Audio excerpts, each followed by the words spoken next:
ይገለኛል። ይኸውልሽ ተረጋጊ፣ ምንም አይፈጠርም። እኔ ሲከታተለኝ ነው የነበረው። ደግሞ ምናልባት ከመጣ ወይም በሮሽ ከተንኳኳ ደውይልኝ፣ በፍጥነት እደርሳለሁ። አትፍሪ እሺ ሉላዬ፣ በቃ አትፍሪ። ነገ ጠዋት እመጣለሁ። ቤት እስከመጣና ድምፄን እስክትሰሚ ድረስ ግን በሩን ለማን እንዳትከፍቺ። ደግሞ ያለውን ምግብ ብይሽ። አንተ እስክትመጣ ድረስ ምንም አልበላም። እሺ ነገ እመጣለሁ። ዛሬ ግን ሽፍንፍን ብለሽ ተኝ። አትፍሪ ሉላዬ። እሺ ደህና ደር።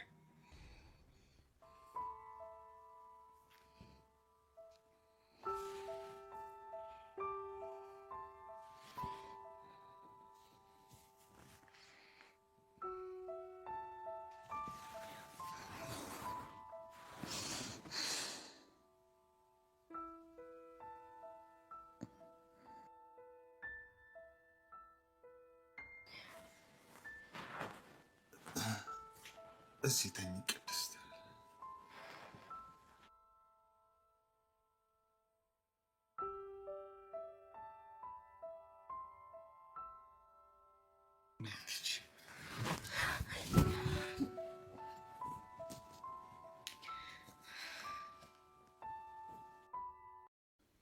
ብሩክ ሌላ ታሪክ ውስጥ ገብቷል። ሰላም ሰላም፣ እንደምን አላችሁ ውድ ምሳሌ ድራማ ተከታታዮች። ምሳሌ ድራማ እንግዲህ አስገራሚ ነገሮችን ማሳየቱን ቀጥሏል። ብዙዎቻችን ስንጠብቅ የነበርነው ነገር በዚህ ክፍል 69 ላይ አሳይቶናል።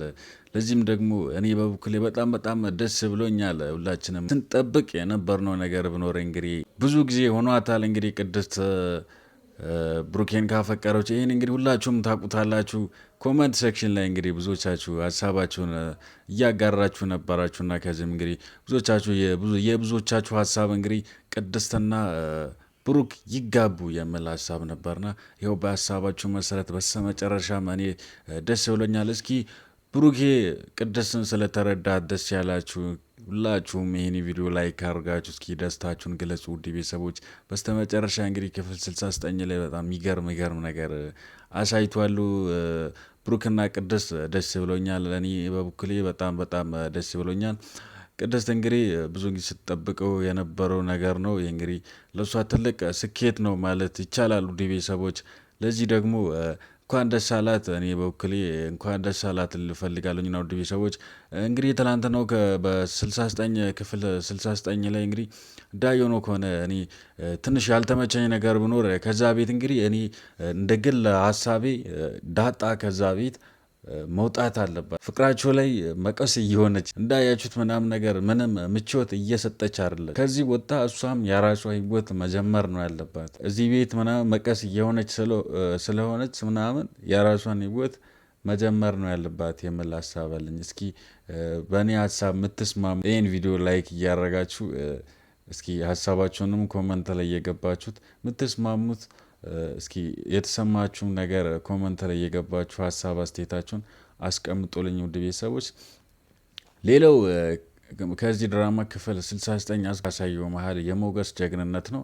ሞገስ እንግዲህ በጣም ደፋር ሆኗል፣ ወስኗል። እንዳየነው ከሆነ ማንንም እየሰማ አይደለም። ምክንያቱም ዝናም አይፈቷም እስከ መጨረሻ እያሯረጠ ስለሆነ ዝናም ወስነው ቆርጦ ስለተነሳ ሞገስም መጨከን ነው ያለበት። ወይ ከሀገር ማውጣት ወይ ደግሞ እሱን በገሃድ መጋፈጥ ነው ያለበት።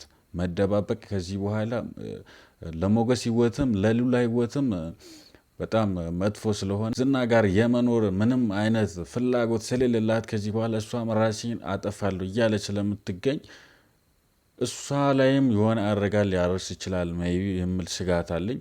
ስለዚህ ሞገስ የሆነ ነገር ከዝና ጋር ወይ ማድረግ አለበት ወይ ደግሞ ቀድሞ ሳይደርስባቸው ከሀገር መውጣት ሞገስ ማለት ነው። ሉላን ይዞ የሉላን ህይወት የራሱንም ህይወት ማትረፍ ነው ያለበት፣ የሉላንም ህይወት ማትረፍ። ሉላ እንግዲህ በጣም እንዳየነው ከሆነ ሉላ በጣም ፈርታለች። መሞት አትፈልግም፣ መኖር ነው የምትፈልገውና ያ ደግሞ ከዝና ጋር መኖር ማለት ደግሞ ሞት ነው፣ እንደ ሞት ነው የምትቆጥረውና እኛም እንግዲህ እኔም በበኩሌ እሱ ከዝና ጋር የምትኖረው ህይወት እንግዲህ ህይወት ብዬ አላስበውም በጭራሽ። እኔ ህይወት ነው ብዬ አልገምቱም። እስኪ እናንተስ ምን ትላላችሁ? ይሄን ነገር እስኪ እንደተሰማችሁ ሀሳብ አስተያየታችሁን ኮመንት ላይ እየገባችሁ በዚህ ዙሪያ ሀሳባችሁን አስቀምጡልኝ ውድ ቤተሰቦች። ሌላው እንግዲህ ከክፍል 69 እንግዲህ የምናነሳው ነገር ማለት በጣም እኔ ታስቀኛለች። በጣም ሙዷ ይቀያየራልና በጣም ፈርታለች። አሁን እንግዲህ መጀመሪያ ቆርጣ ተነስታ ነበረች። አሁን ግን መሀል አካባቢ ሲደርስ ምናምን ነገር በጣም ፈርታለች። ለህይወቷ ምናምን አስጊ ደረጃ እየደረሰ መሆኑን አውቃለች መሰለኝ። በጣም ፈሪ ሆናለች።